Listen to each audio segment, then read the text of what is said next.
Hello everyone, welcome to the United Stand. It has been, past 24 hours now since the debacle, since the nightmare that was the Manchester derby. Everyone's still in recovery mode. We are here today to cheer you up, I promise you. The club, unfortunately though, are not letting us. The leaks, everything going on behind the scenes, it's not good. If you haven't already watched Mark's video from earlier on this afternoon, do go and watch it over down in the channel there. Click on that video. It's insightful, to say the least, guys. So do check that out as well. There's lots going on behind the scenes. Beth will be joining us shortly as well. She's just on her way back from Munich. Jordan's in the house, though. Jordan, looking quite dapper in your little studio setup there, mate. I'm liking it. You got to do something to cheer me up, mate, after yesterday's horror show. So, yeah. How you doing? You guys good? Sound, yeah, mate. Good. Yeah. Always a pleasure to do a show with you, Rick. No problem, yes. Mate. And Jordan's just introduced him there for me. Rickster. Mate, we've seen many a derbies, pal, but yesterday was a tough day all around, mate, wasn't it, in terms of having to take the stick that we took from the City fans. Deservedly so, I think, mate. If we're going to start on the derby, Adam, I don't know where to start, to be honest. Don't worry, mate. We got all angles coming in at us tonight. We can go into so many different subplots from what happened yesterday. But I'm going to start off with, obviously, the aftermath after losing a derby and everything that comes on. The journalists are sharpening their knives for Manchester United. As soon as you get a second-half performance like that, which was absolutely horrendous in my book, one of the worst I've seen in terms of the player attitude anyway. But player attitude has been put under the microscope again. I mean, Mick, I'll come to you first on this one, but we're hearing rumours today amongst the thousands that are coming out of Manchester United that Marcus Rashford now is hoping that his situation in terms of game time will improve from now towards the end of the season. For me, that obviously comes with improving performances, which we're not seeing, but it kind of looks, in a way, mate, like he's sort of hanging around to see what happens in the summer. And really, when you look at it, that's pretty much how a few of these players are playing out right now, isn't it? Yeah. What's going to happen for him for the rest of the season? I can't imagine. I mean, Gary Neville in commentary, I watched it on the box yesterday, and Gary Neville in commentary pointed out early in the second half, he said that at the beginning of the season, people were talking about 4 or 5 people vying for the centre-forward spot, of which were Cavani, Ronaldo, Martial and Greenwood. And, Martial and Greenwood are not available at the moment. And this weekend, neither were Ronaldo and Cavani. And Rashford still found himself on the bench. Evening, Beth. Evening. Yes, and Rashford still found himself on the bench. And I thought that was a fascinating comment from Gary Neville when you think about it. I mean, obviously, Martial and I suppose Greenwood. I don't really know the situation with Greenwood, but I imagine there's certainly no Martial for the rest of the season. There's probably no Greenwood for the rest of the season. But I think we can expect to see Cavani firing on all cylinders soon. He's back in training. And obviously, Ronaldo, well, there's rumours that he's not even injured. I don't know what the truth is there. That's probably another subject you're going to bring up later. So, he's not even on the bench when none of the he's not on the park when none of the other forwards are available. So, his game time, like for example, he came on as a sub yesterday. Surely if Cavani or Ronaldo was subs, he probably wouldn't have come on, would it? Or if one of those was playing and one of those was on the bench, he probably wouldn't have come on even. So I don't know what's going to happen to him for the rest of the season for game time. Yeah, I mean, concerned about game time, Jordan. I mean, I'd really be. I mean, I'll let you answer it, mate. I think there'd be plenty more that Rashford should be concerned about in terms of where he is right now as a footballer, mate. He's been dreadful, and he's only got himself to blame. When he has played, he hasn't delivered. He's made shocking decisions with his final ball. His body language isn't great, and we've said this before that he's made those decisions in the past where we've got frustrated with him, but the stats have always been there with assists and goals. I noticed today that story came out, and he didn't shut it down on Twitter like he shut down other stories recently. So he definitely wanted that to come out there. But you're right. I mean, Gary Neville hit the nail on the head, and we can all see it. If the options are as thin as they are and he's still not getting game time, then that says something about him. I think we need to look at the Elanga situation, because Rangnick has said that, Elanga has shown him something in training that has forced him to give him opportunities in the first team. Well, the reverse must be for Rashford. Is he delivering in training because he's not getting those opportunities to start games? Yesterday, with the players that were out, before that team came out, I would have put money on the fact that Rashford would have started that game, and he didn't. So I think the writing's on the wall there. I was a bit surprised that Elanga got subbed yesterday. I thought Elanga I thought he was our best threat, if you like, and I also thought his defensive. I know he gave the ball away that led to one of the goals, but in general, his defensive work was good as well. I thought Elanga was. I'm happy with Sancho and Elanga. Me on the flanks, I really am. I definitely wouldn't have subbed Elanga off for Lingard, I'll tell you that. Yeah. Ricky, I know it's something that you've said before in the past, Ricky, about wingers, that you're playing strikers as wingers and they don't understand the position. The difference with Elanga and Sancho, they understand the need to go back. Yeah. And yeah, definitely. I wouldn't have subbed him yesterday. Definitely. Yeah. I mean, Beth, on Rashford, he's talking, like Jordan made a good point there in terms of Elanga proving a point in training. That's why Rangnick's brought him in. Rashford, at the moment, if he's not doing it in training, is there a case, and I think I said this before you actually just jumped on, Beth, that he's just seeing out time here until a new manager comes in? I mean, it does seem that way with a lot of players, and obviously more the players that are out the door, and we pretty much know the ones who they are now, Beth. It's quite clear who's definitely going.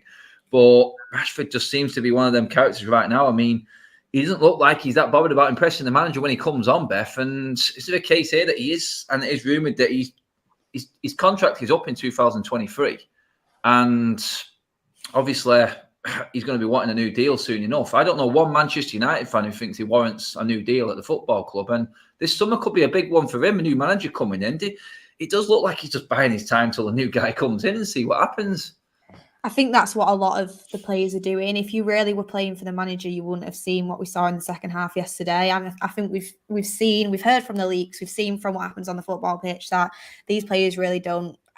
The majority of them, I can't put them all under the same bracket, but I think the majority of them don't really care about impressing Ralph Rangnick, or do you know that Ralph Rangnick's not going to be there as the manager past the summer? So what is the point? That's what their brain is telling them. That's what I can gather from what I see and from what I hear. And I think Rashford's bang out of form. I think whenever he comes on now, it's so much pressure on him to try and do something, maybe to get back in the team. And because all the criticism he's had, I don't think that helps. But like you said, you can't just give players chance after chance after chance when they're not performing. Personally, the rumours for me is, it looks to me like he wants a new deal and he wants game time. And that's why the rumours come out. And it's like players that just think that they can demand game time when they're playing like that is crazy to me. It really is. You're already on such an amazing deal. You're underperforming every time you come on the pitch, and still it's not enough. You've got to work for it yourself to get back in the team.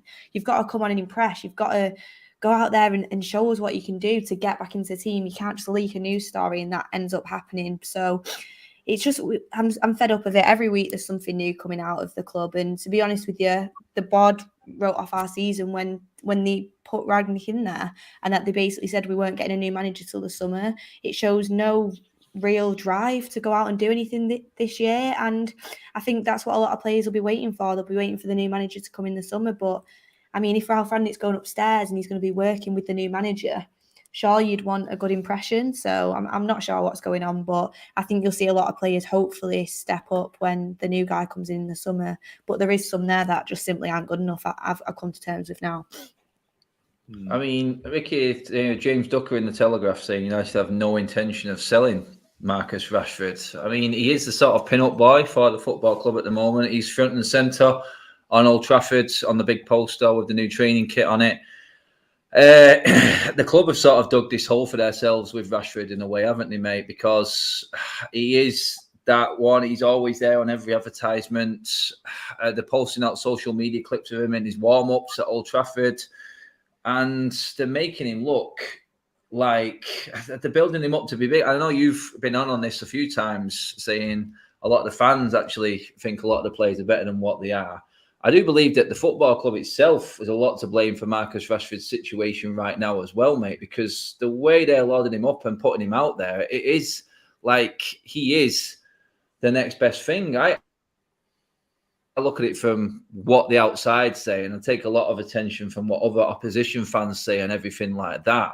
And the biggest one of all of it, mate, is he's getting absolutely nowhere near that England squad, Ricky, anytime soon at all. And that's the biggest indication of all for me, because he was there and Southgate's seen it.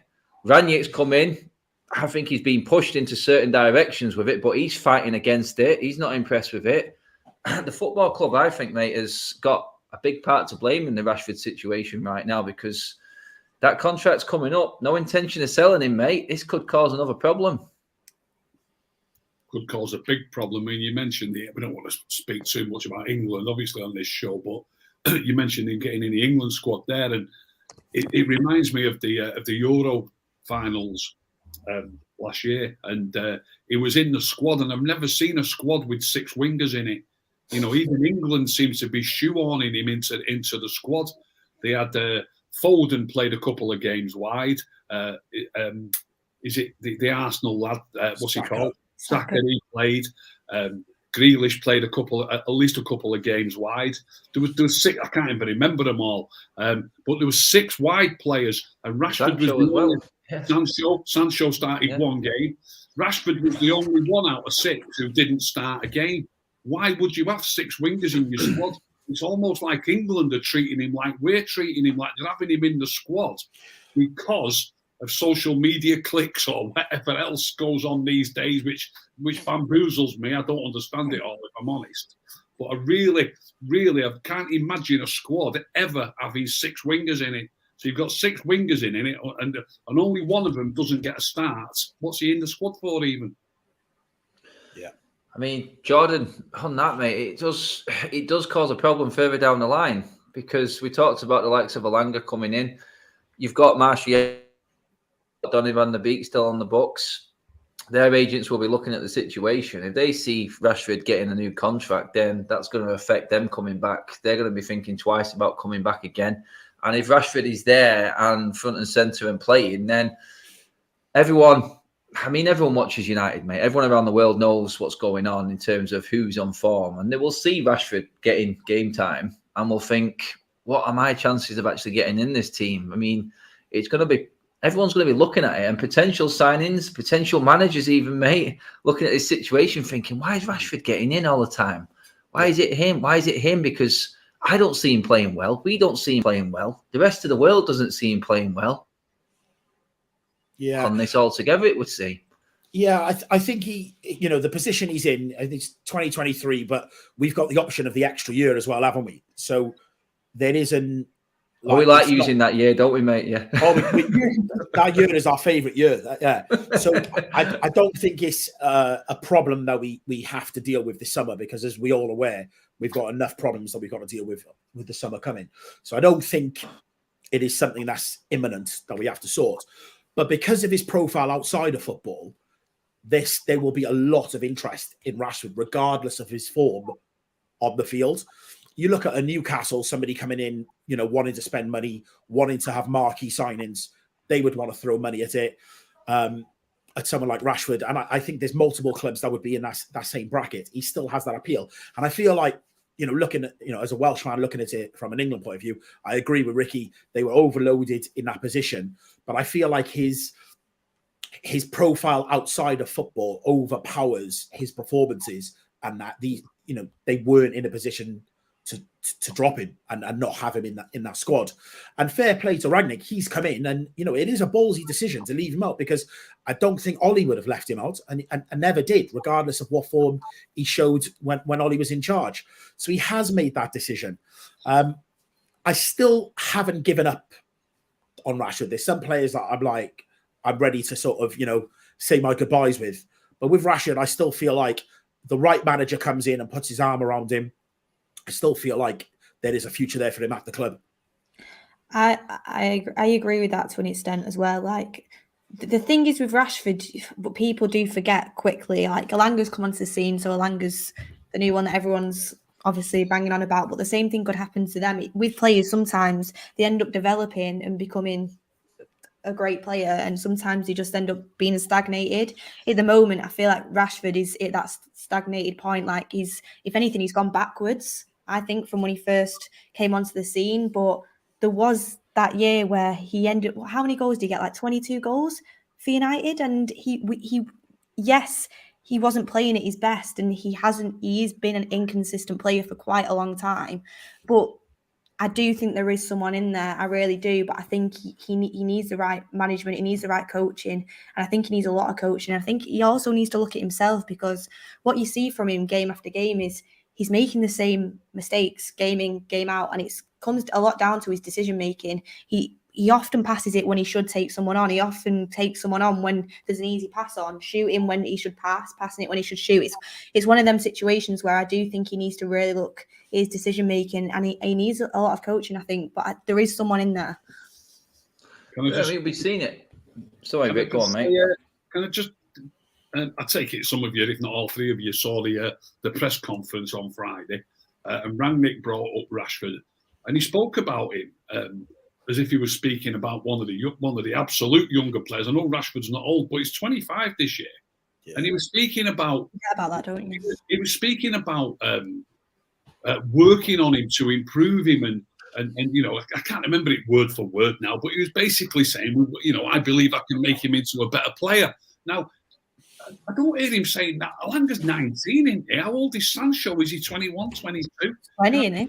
He's talking about Rashford as if he's 19 years of age. Shouldn't it be like that? When I heard it, I looked up one or two other players. I mean, if you look at Calvert-Lewin at Everton, he's 24 as well. I mean, he's 25 this month, but Rashford's 25 this year. You know what I mean? And he's, as far as Everton are concerned, he's the finished article. They need him fit and playing. I don't know if he's fit tonight. He's been out a long time. But there's plenty of players around who are just automatic starters in the team, who are 24 years of age, and they don't discuss about, can they become a good player? They're already where they expect them to get to. Obviously, they always want to improve players. If you can improve a little bit, of course. But, most players at 24 are more or less where they're going to get to. Do you know what I mean? Yeah, that's it. I mean, Beth, I'll come to you on this one first, actually, now. I mean, a lot of players, like I said it again at the start of the show, if you didn't watch Mark's show earlier on this afternoon when he's talking about the players, and it was spot on with his comment when he said, when a bad result like this comes around, and we've seen it a lot because we've seen a lot of bad results this season, they're looking to pass the buck. They're looking to blame someone else, Beth. The players are, and what I can see, and Ricky inadvertently put me onto this yesterday because Ricky clipped up a Scott McTominay interview after the game, and I watched it, and he was talking about the Ricky Ball, about playing it simple, about playing it like Manchester City. Well, for one, we've just don't got the calibre of player as Manchester City, and we haven't got the system like them. But it wasn't that I picked up on. It was Scott McTominay being asked a question about the third goal and how much it killed them, to then going in on the attackers and not playing that simple ball and creating moments. I mean, he is there to help that defence. And for me, it looks like he's passing the buck, Beth, within an interview straight after the game. And he's not the only one who has done this season. I'll bring in Luke Shaw. And funnily enough, Rangnick has earmarked the lack, I can't remember where it was, someone just said it, and he's pinpointed both Luke Shaw and Scott McTominay as leading lights of leadership within this team. But for me, and I'm trying to figure out where this sort of unrest is coming from within inside the squad.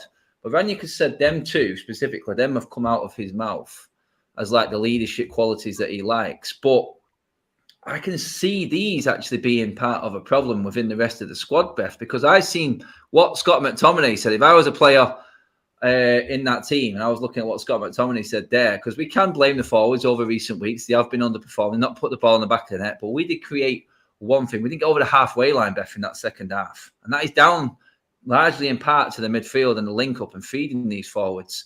And for him to come out and say that comment after that second half, for me, he's passing the buck a little bit. And I don't know about you, Beth. We're all trying to figure out exactly where the unrest is coming from. But I feel like it is being leaked out by these players. They are looking to blame someone else. And it is very individual. There's no team at all there at the moment. It's all very individual, and the way everything is being analysed is about a certain player. It's not about players working together. And it's coming out of the players as well, it would seem. Yeah, I think I agree with what he said in some some ways, I do think we have been wasteful in recent weeks when we get to the final third and with the attacking players. But at the same time, and I like the fact he's called it out, but at the same time, he's got to take responsibility for the defence, which that was his role realistically, to sit in front of the back four and have defensive work. And you've got to take responsibility, because you can't come out in an interview after the game and say it's because we missed too many chances. The defending was horrible. It was awful. Like, the amount of times we got down on Wan-Bissaka's side and the amount of times he managed to get crossings into the box and there was players unmarked. I think the defending was first and foremost to blame in that game, to be honest with you. And I don't think players should be blaming other players. They should be coming out and they should be taking responsibility for themselves. No one yesterday was good enough. There was a few people that had some moments and that were decent, but as a team, didn't work. It wasn't good enough. And to be honest with you, I think that is what's happening at the moment. There is a lot of blame. The stories coming out of the club that people think some players are teachers' pets, all this stuff. I don't know if it's true, because it sounds that bizarre. It sounds I touched on that as well, actually. Sounds that embarrassing. I'm like, how can you actually... Surely that's not true. Surely it's made up. But it's like... No. These players we'll make a joke about that later, but I don't see that either, Beth, no. I do. That's why I'm going to bring it up then. I think do. to yourself, like, surely it can't be true, this. It can't be. But it's definitely true. It's like definitely true. Like you said, the whole team is just... We're not playing as a team, and on the pitch you can see that. Do you know what? Lane shifting, Jordan, go on, you're mate. bound. Sorry, good. No, I'm just going to say, like with Scott, if he was as good on the pitch as he is in interviews, he'd be an absolute baller. And you know, he comes out and he makes these statements or whatever, and you talk about teachers' pets or whatever. Like, you know, for me, he's the type of person that every manager's like, yes, Scott's this, Scott's that, Scott's this. So he must be saying the right things off the pitch to these managers that then back him and he plays the games, because no one has gone out under the last couple of managers we've had and thought, I need to rectify this situation and buy a midfielder. They've all backed him. But we're now at a point where we're like, we can't continually back him because of his performances on the pitch. The other thing is that if you're a player in the dressing room and Scott comes out and makes a statement like that about, the attackers didn't do this, the attackers didn't do that. Well, he's a hypocrite, because all the goals were coming through the middle. So they're looking at it going, yeah, okay, well, fair enough. You know, we might have missed chances or done whatever, but he didn't close the door at the back. You know, and he continually gets bullied in that midfield position. So for me, he shouldn't be doing the interviews, because he talks a good game, but he doesn't deliver on the pitch. Everyone was to blame yesterday. You can't just blame one area of the pitch. I know, but we're not talking about. It's not one game that we're in the position we're in, Beth. Oh no, it's not. And the players are bound to not be happy with each other the way that they've been playing. You'd be thinking it's strange if they weren't. But still, the things that are coming out is just completely unprofessional and inappropriate. I just think what my issue with Scott McTominay's interview was, and Scott McTominay cannot be singled out for the only player yesterday who was horrendous. Bruno Fernandes was shocking yesterday. Paul Pogba was horrendous in my book yesterday. There were a lot of players in that team that were absolutely diabolical yesterday and don't deserve to wear the shirt after that performance. But Scott McTominay bringing up past discretion instead of focusing on that game and deliberately deflecting a question about that game, about the way they should be playing in future, because he was talking about something that did not happen in that game. So I'm assuming that he was talking about the way it has been, like you said, Beth. That is a deflection to me. I deal with the matter at hand, but I was obviously at the game, guys. Did Harry Maguire come out and say anything yesterday? Has anyone seen anything from our captain at all? Did he say anything at all? I've not seen it. I don't know if you guys have seen anything. I didn't see anything when I got back. I just seen Scott McTominay. That was it. I've not seen anything else. I've not seen it. There's just that whole interview is just a lack of accountability. That's all. When you're passing the buck like that's what creates divides in dressing rooms. I'm like that, me. I'm thinking there's senior players than Scott McTominay within that team. Should Scott McTominay have even been in front of the camera? Should someone not have pulled rank and said, I need to front up to this?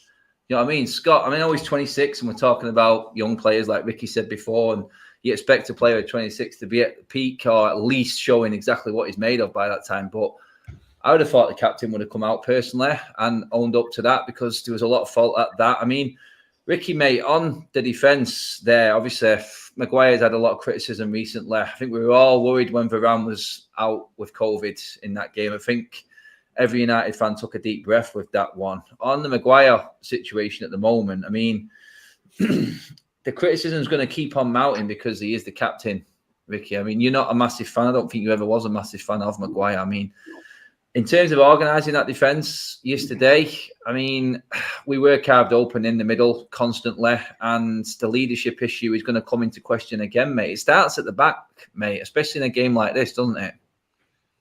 Yeah, but in his defence, I'm going to sound like a stuck record here, but I've mentioned numerous times in the past, Liverpool at home, City at home, where we're not playing with enough midfield players and they're absolutely pouring through us and they're almost bound to score 2 or 3 goals, which has now happened. I mean, I know City only got 2 at Old Trafford, but they could easily have had 6. Liverpool got 5 now. City have put 4 past us. And I actually said on a show last week, we need to play with McTominay, Matic and Fred. We need 3 players who are going to stay in the middle. And if you've got 3, by the way, you can afford one of them to get forward now and then. If you think about it, when you've got McTominay and Fred, midfield players have got to try and get forward occasionally. If you think about Fred in the first couple of minutes, he got into the box and almost scored or almost created a chance. Midfield players have got to get forward. So when you've only got 2, if one gets forward, imagine they break away and you've only got 1. And City have got 3, 4 and 5 players pouring forward. You've got to have 3 midfield players. Liverpool play with, I said this last week, they play with Henderson, they play with Naby Keita, they play with Fabinho. All 3 of those players, the main strength of their game is their defensive acumen. That's the main strength of 3 midfield players. And we're playing with 2. And some people would have us playing with 1, by the way. Do you know what I mean? Yeah. So on that, actually, Rick. Yeah. On that, mate, because I know you're advocate of the way City play. City's midfielders' main attributes aren't defending, mate, are they? No, maybe not. But what I would say is, does it count for the quality of player to play that system as well? And then obviously the discipline and mentality of that player to do his role as a defender as well as the forward. Like I said last week, and I said Everton held them to 0-0 until 75 minutes. And I said on this show last week, I would love it to be 0-0 after 75 minutes. And Everton played with Van der Beek, Doucouré and Allan, right? Now, don't tell me, Matt, like we're Man United, they're Everton. They're 4th, 5th bottom of the league. Don't tell me that we can't put a midfield 3 together that can do a similar job to what the Everton players do. I said we've got to accept that we're only Man United by name. We are only Man United by name. We needed to look. I couldn't be any more proof in the pudding. Again, we've shipped 4. We needed 3 players in the middle of the field just to keep the gap smaller. But Ricky, just on that, like Doucouré and Allan are levels above Fred and McTominay. Okay, Jordan, think of this then. If you're right, and I'm going to assume you are, Doucouré for sure. Yeah. Right? And Van der Beek, by the way. That's the bad thing. Van der Beek, yeah. But let's not even go there. Please consider this. You're telling me their players are better and they're still playing with 3. Think about it. You know what I mean? No, you know what? On this, actually, I want to get all your opinions on this, actually, because I spoke with Ricky at half-time and we both agreed that, in part, in that first half, we actually played well in spells. We were in the game. If Sancho puts that chance away at the end, it's that draw that Ricky's talking about going in. So my question is, what the hell happens to that mentality of our player? Because we were in that game and we did carry a threat in that first half. What happens upstairs to these players when the second half continues? Because how many times have we spoke about one half FC this season? What happened? I mean, anyone can bring light to that for me, because that's when, to us to turn off completely from how we were playing in that first half, that's the major concern for me. It changed dramatically when the substitutions were made.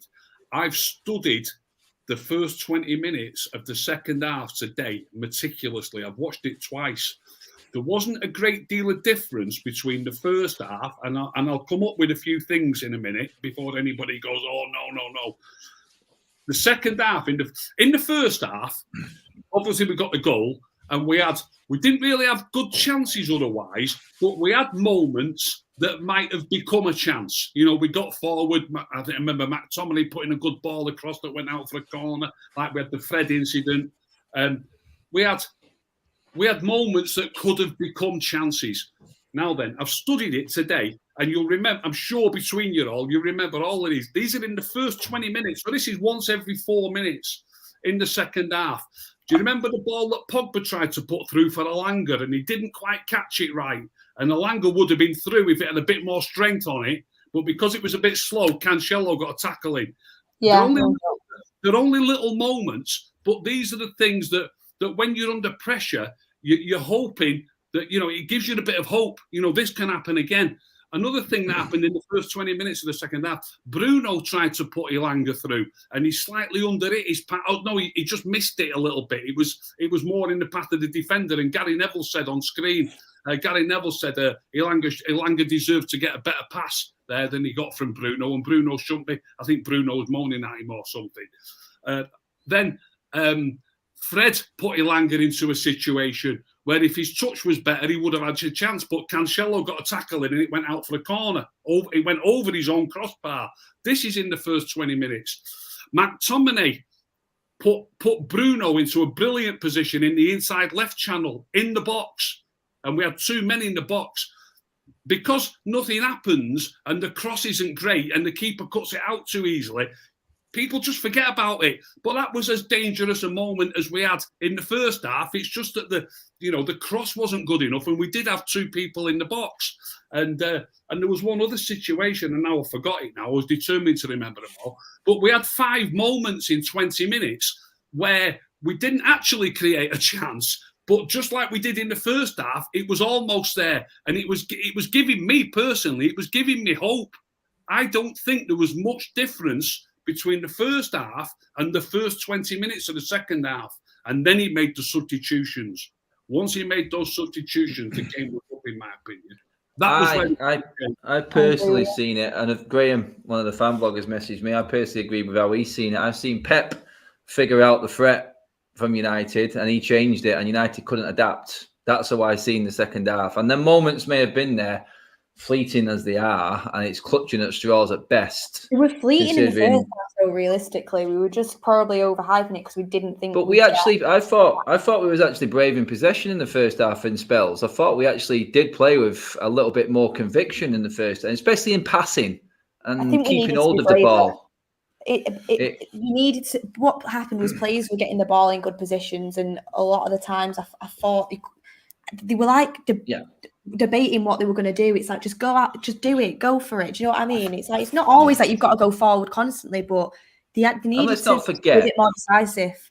Yeah, let's not forget, we did have a lot of players out in that final third yesterday, and the link, we were struggling with that link. And once Pep figured out the Pogba and Bruno sort of role, he sort of nullified us, and I feel that's where it went wrong. But it does bring me on to the next point in terms of Ranić. I mean, Jordan, the mentality side of things, he's pinpointed that. Obviously, we're all thinking ahead. It's been reported that the next manager, if Ralph has got any say in this, I'm pretty certain he is done and dusted. And if you want to bring up the conversation that Micah Richards and Gary Neville had on Sky yesterday, which I caught the end of, I thought was classic. And Gary Neville came off worse in that conversation for me, big time. But this next manager for United, I mean, Ranić pinpointed the mentality issue. Gary Neville's come on the studio and said Ranić is definitely not going to be Manchester United manager in the summer. And then Micah Richards brought up the fact that United should have just got a manager in for the long term instead of the interim. And that is part of the problem right now. I brought up Conte, and Gary Neville said, well, Conte is not a Manchester United manager.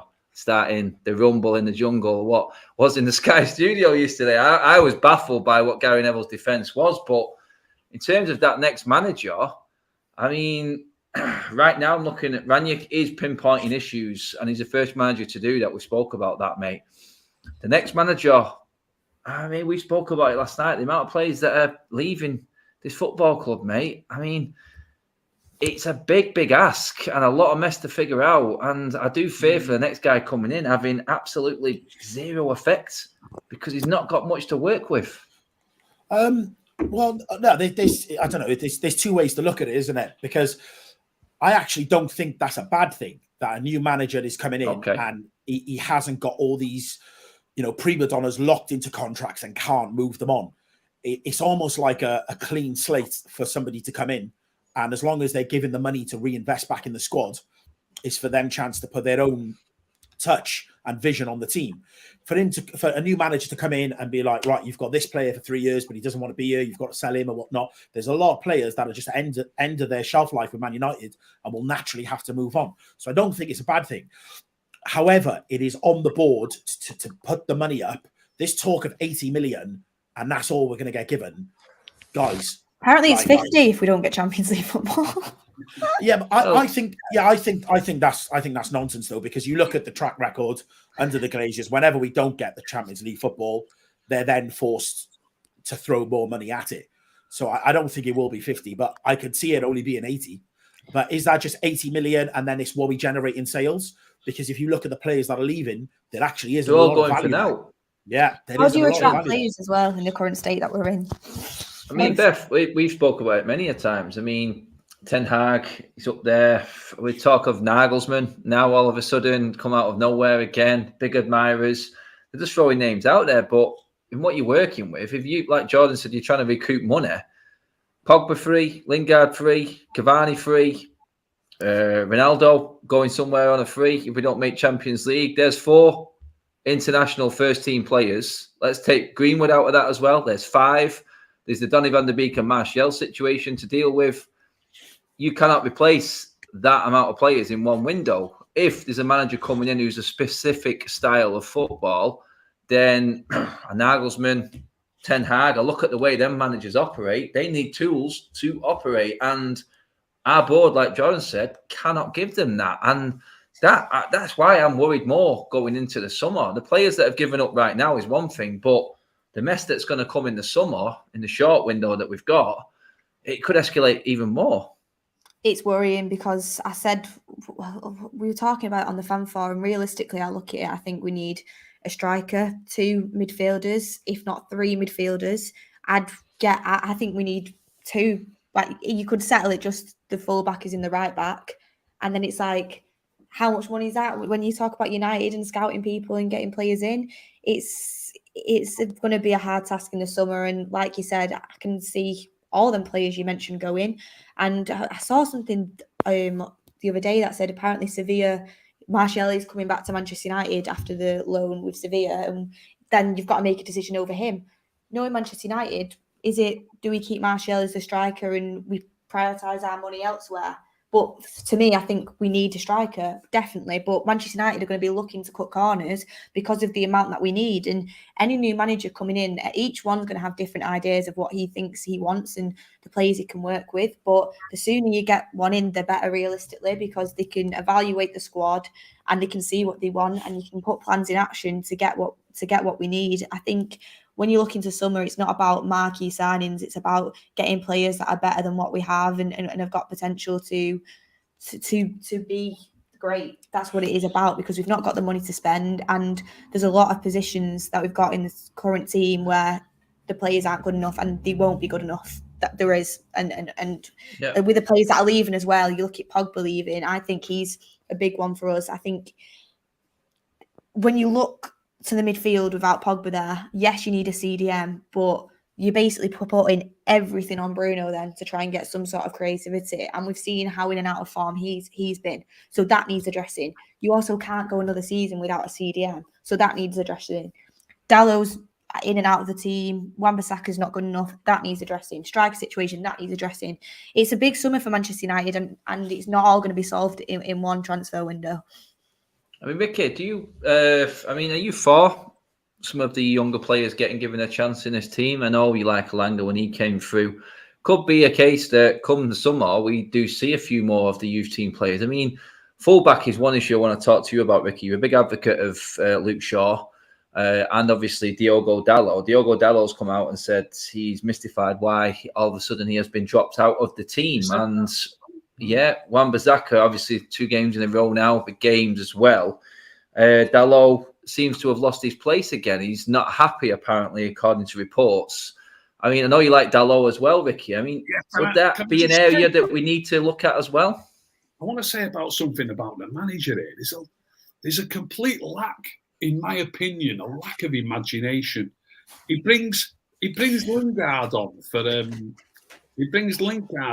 Elanga yesterday. And I know Dalot is nominally a fullback, but think about this. We're away to Manchester City in their backyard, and they're all over us in that second half. And he brings on a winger who's not really as good defensively as the winger who he takes off. Now, Dalot, I know sometimes his crosses aren't great, but generally, you know, he's a better crosser of the ball than Wan-Bissaka, and he's a better passer of the ball than Wan-Bissaka. If that was me, I mean, don't get me wrong, I wouldn't have taken Elanga off. But if I was going to take Elanga off, I'd have brought Diego Dalot on the right wing. It gives you a little bit more security. You've got a fullback in front of a fullback, and we're under the cosh. And to me, the substitutions, by the way, was a schoolboyish substitution.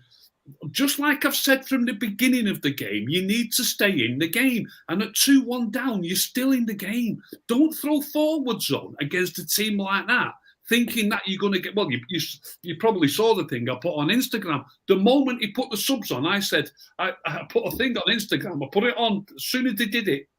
I said, I thought we were still in this game, but now I fancy we'll get beat 4-1. And I put it on Instagram the instant he brought the subs on. And that's what happened in the end. Now, it's just a schoolboy. It's a schoolboy error. You need to keep it tight and still try and nick a goal, just like I was explaining from the beginning of the game. You know, you're 2-1 down against possibly the best team in the world, and you think you're going to go throw forwards on and unsettle them. What a load of bollocks.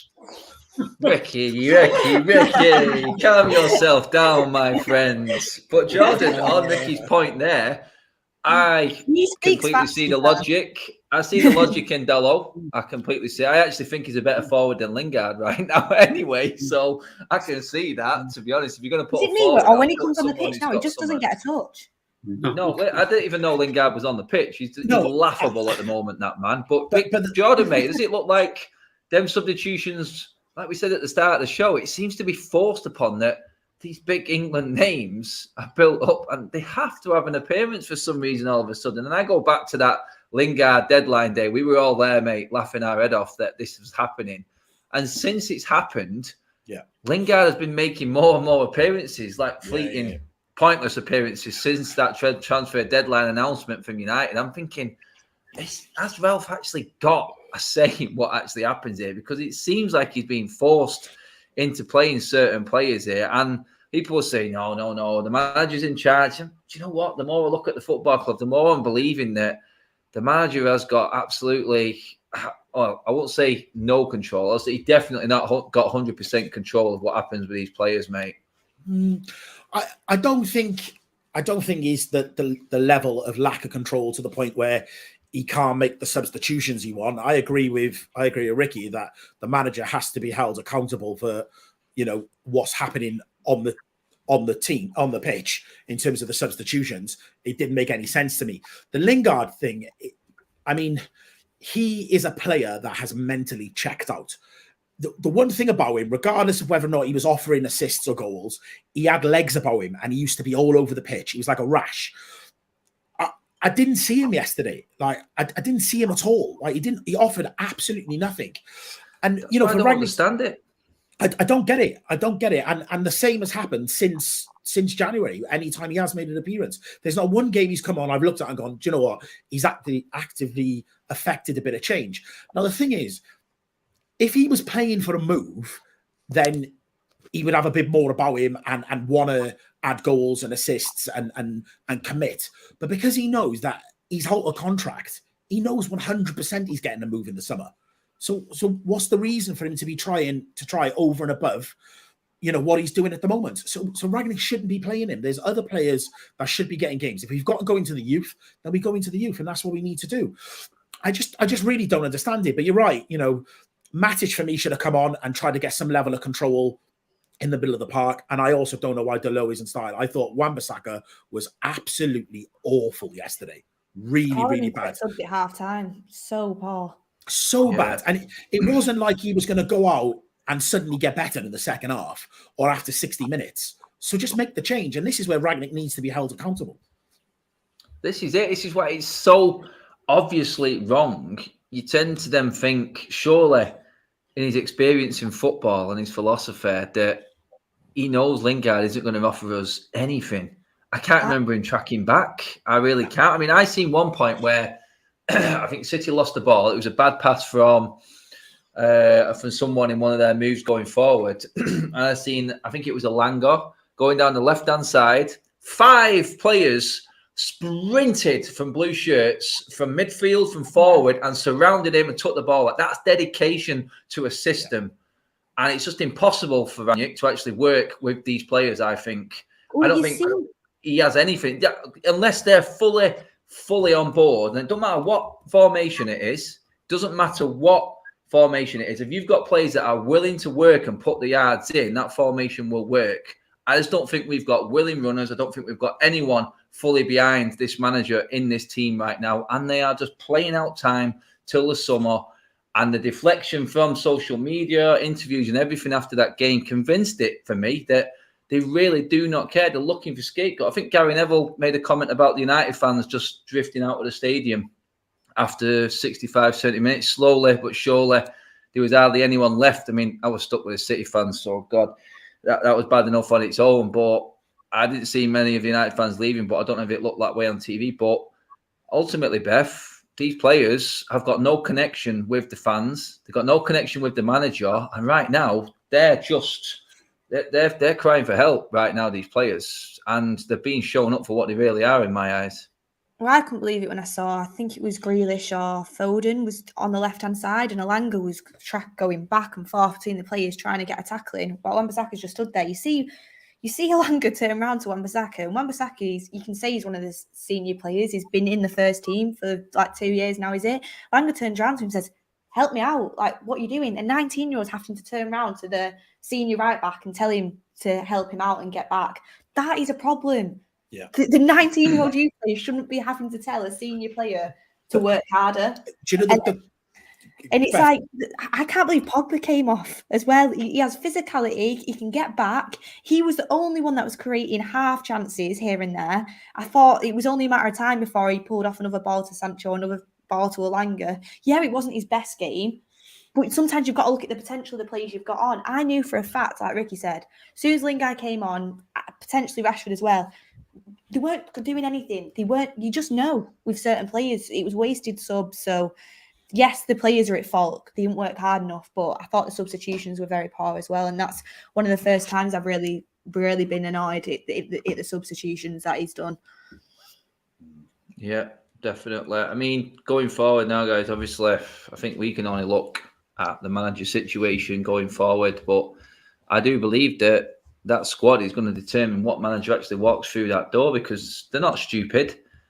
Rick, I mean, for you right now, and we've not asked you this question, from your knowledge, looking around football, in terms of managers coming in, what type of manager best suits United right now? Is it the experienced winning manager, or do we go with something different right now, the new up-and-coming style type of manager, like a Ten Hag, who's ready to make that next step up? Are you concerned that might just be too much with the way that this club is being run right now? Great question, mate. Personally, I'd like Ten Hag to get the job. I want somebody who wants to play possession-based football. Really do. But if somebody was to say, like I wanted Conte when Conte was able, if somebody was to say to me it's Conte or it's Pochettino, I've got to be honest. I thought Ole was absolutely clueless in the end, and I'm already starting to think like that with this guy. I'm already starting to think like that. I mean, they're talking about him moving upstairs. Somebody said to me today in a message, he's going to be, he's not a manager. In his defence, he said he's not a manager. He's a football, what do you call it, coordinator, sporting director. But what's the good of a sporting director who thinks he's going to have more chance of beating City with Rashford and Lingard rather than Elanga and Pogba? You know what I mean? What's the point? Do you know what I mean? Just let him go as far as I'm concerned. You've got to understand the game and he doesn't get it. To be fair, he has brought Elanga through. Well, he has. There's certain good things that he's done, of course there is, but there's just too many bad things. I mean, I know Martial had already made his mind up to go, and I don't think he could do anything about that. But I'm not too sure about the Van der Beek situation. I mean, he had a few weeks with Van der Beek. Yeah. To let Van der Beek go on loan to Everton's an absolute disgrace. Look, we don't really know the full story. But if that was his decision, just to say, he can go on loan to Everton, it's just a disgrace. It's clueless. Yeah. Yeah, I agree. I mean, on that debate yesterday, Beth, I was really enjoying Gary Neville being put in his place by Mickey Richards and Jamie Redknapp. I mean, he's supposed to be the brain and the know-it-all, but I can't understand how he would say Conte isn't a Manchester United manager. I mean, what everyone's myth of Conte is, I don't know. I don't understand it at all. Why do you think it would not be the right move? I understand why he's left the clubs that he has, and that's through finances being starved, best players being sold or not giving what he wanted in terms to spend and improve. We know United like to spend money, Beth, and we know he's going to get the wage. He's going to get players to come in. I thought it would have been perfect. I mean, my ultimate fear is now, though, a manager like Conte, he's probably looking at it going, I've got absolutely zero to work with in the summer at Manchester United for what I want to do. So why would I even go there if that didn't go well at Spurs for him? That's my ultimate fear now. I think managers will be looking at it, Beth, and going, nah, my reputation isn't being tarnished like them other guys who've gone before. And there's a few now, 7, since Ferguson left. It's a poison chalice. And that, for me, is my big concern now, Beth. And I'm thinking, when I asked Ricky Den about the type of manager, I don't think the big name would come now. It had to be this up-and-comer, wouldn't it? I honestly, when we first ever got linked to Conte, I was one of them people initially that was like, no, don't want the back five, don't want that football, and I want someone in more long-term, because Conte is bound to leave, and it's what state he leaves the club in. I'm like, that was what I was concerned about. But more as time has gone on and more I've realised in what a situation that we're in, I think to myself, beggars can't be choosers at this point. Like, I don't know, Manchester United can't think, like, what do we actually deserve? And I think what the players need massively is to be put in the place, and that's something that Conte would do 100% when he came in. And at the end of the day, football, I thought about more, it is more of a short-term thing now. You don't really see managers lasting in clubs for years and years and years on end.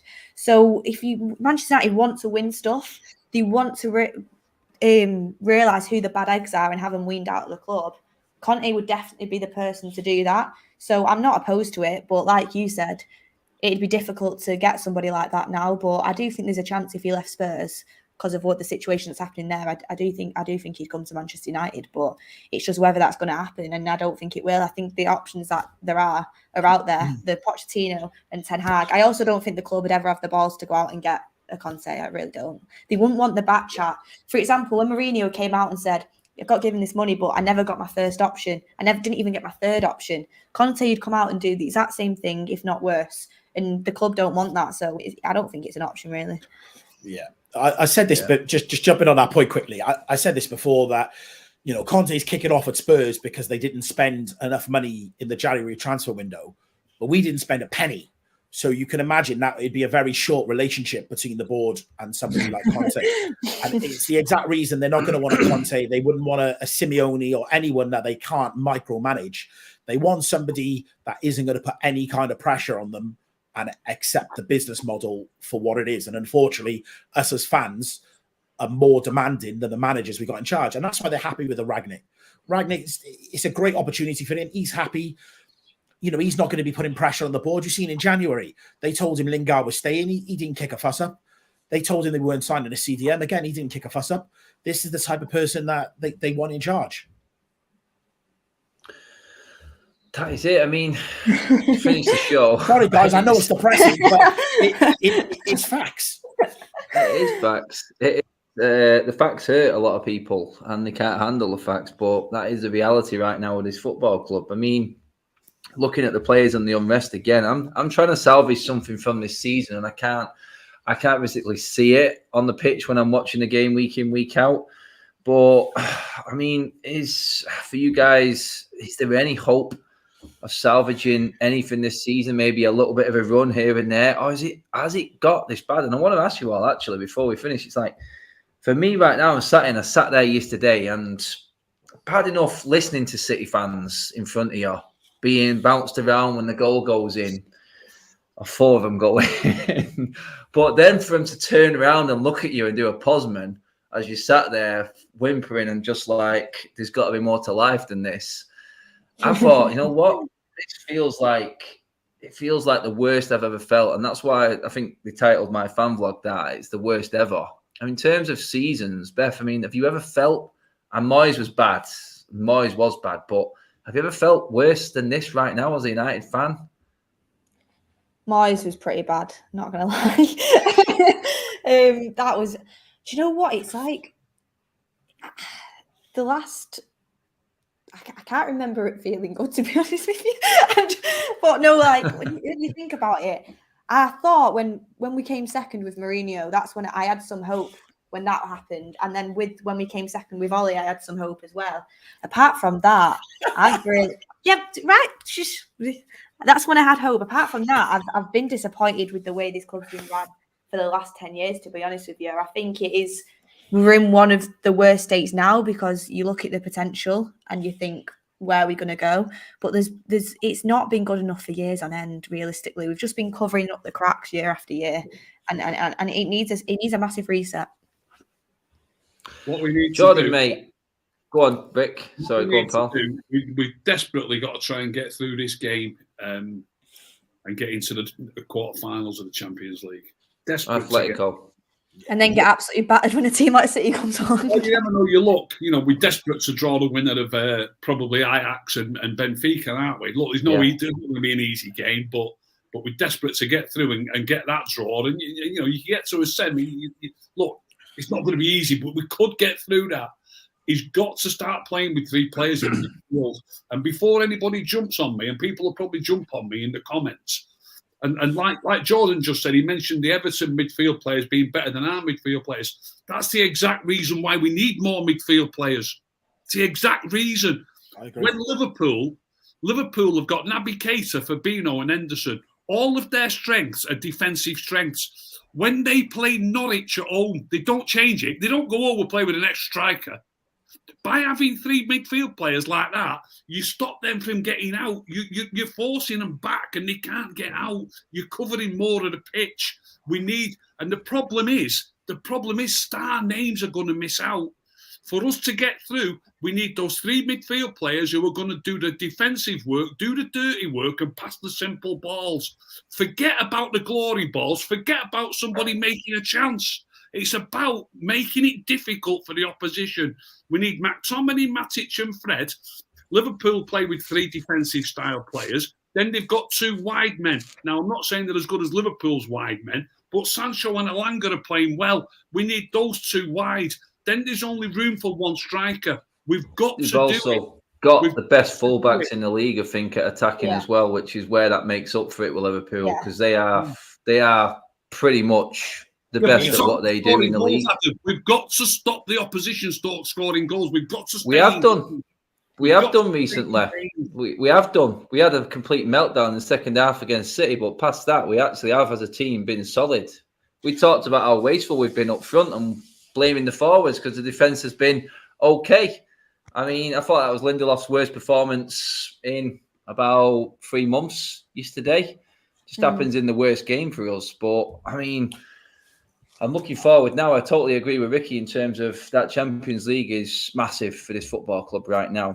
I totally agree on the Benfica or Amsterdam. Ajax trip away. But that's what we'd all like to see. But going forward, I mean, I think it is the Champions League, isn't it, mate? Maybe quarterfinals, bit of a hurrah before they send me off to some made-up-istan place next season for the Europa League. I mean, that's about it, mate, isn't it? Yeah, no, I agree with Ricky. We need to try and get a run in the Champions League. I'm not confident against Madrid at home, unfortunately, guys. I think we're going to find it very tough. I also do agree with Ricky's point about shutting the midfield down and putting more bodies in there. We're trying to crowbar Bruno and Pogba into that team. And I said a while ago is, when Pogba was injured, how are we going to get him back into the team? And if we play him in the middle, we're going to continually be wide open. For me, I know we keep saying about, Matic. He has to play because he's the only one that really understands that position. And we need to manage him through games. I understand that. But, yeah, he should have played. You're right. Wingers that understand the position, that will track back. We're not going to be able... We've got so many problems. We're not going to be able to fix all the problems at the same time. And it is going to take a number of transfer windows to get it right. And, players like Delo need to come in for Wan-Bissaka because they do offer us a bit more going forward. And then over a period of time, we can rectify the situations. It's a case of priority positions that need fixing at once for this new manager that comes in. Where we're at the moment, it is low, but it isn't as low as Moyes. Moyes put together the worst title defense in history. Moyes managed to put together. So there is, it was worse then. I felt much worse. Yeah. But no. When it comes to the midfield point, no, I get. Don't defend Scott. No, I'm not saying that. I'm just saying that. Obviously, people say Bruno and Pogba can't play.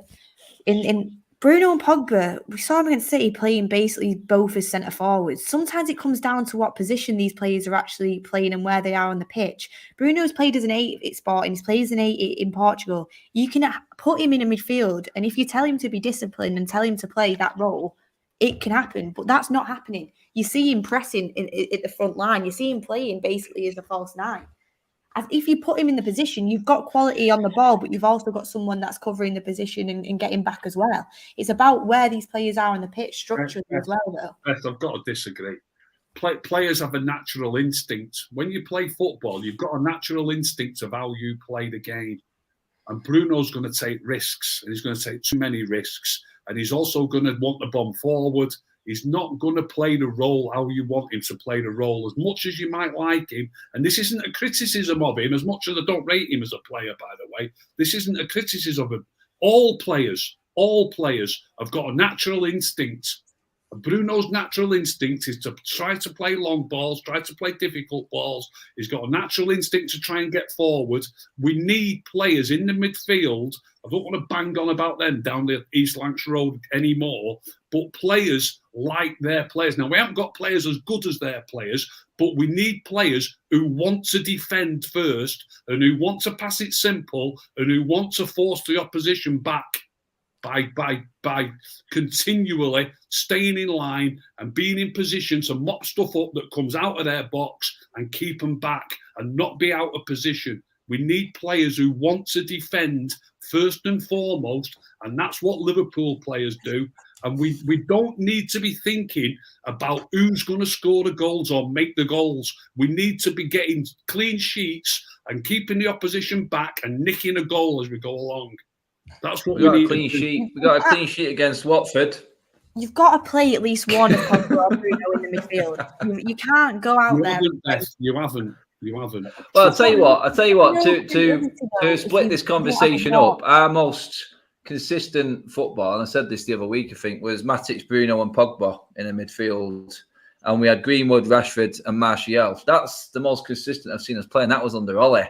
So there is a place for Bruno, there is a place for Pogba, but you do need a manager with a direction, one that's going to be staying long term, that the players are going to get behind. And if these players are not behind, it don't matter. Like Bruno, like Ricky said, then their natural ability and what they naturally play like is right on that. But unless these players are behind what that manager is telling them, they will do that natural thing that they do most more often. And I think that is exactly what we're seeing right now. They've given up on Ranić, and they're clearly not listening to what has been said in that changing room, because Ranić knows how to set up a team. We know that. And the amount of criticism he gets, you could say he's not doing this right and that right, but he knows how to set a team up. And for us to completely lose our way in the second half, we did, and the drop-off was horrendous, especially the back end of the second half.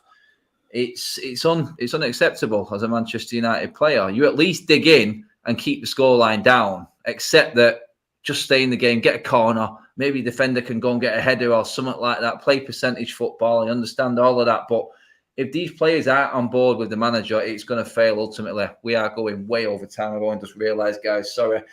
I am going to wrap up the show there. Obviously, it's going to roll on with what happened at weekend, but at least we've got another break this week, guys, and we don't have to worry about anything for, what is it? Yeah, another 4 days until Spurs roll into town. That will be interesting on its own. But Jordan, cheers for coming on, mate. Appreciate it.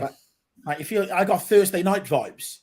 It feels like a Thursday, but it's a Monday, isn't it? Yeah. Always a pleasure, mate. Always a pleasure.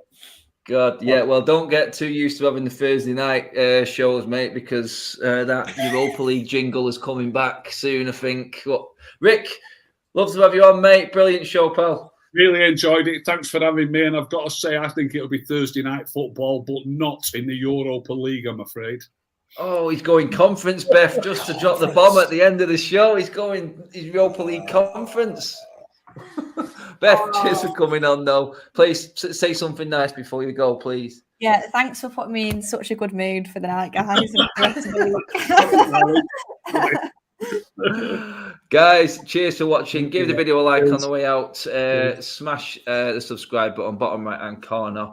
And do get your comments in on everything we spoke about on the show when the video goes up on YouTube very shortly as well, guys.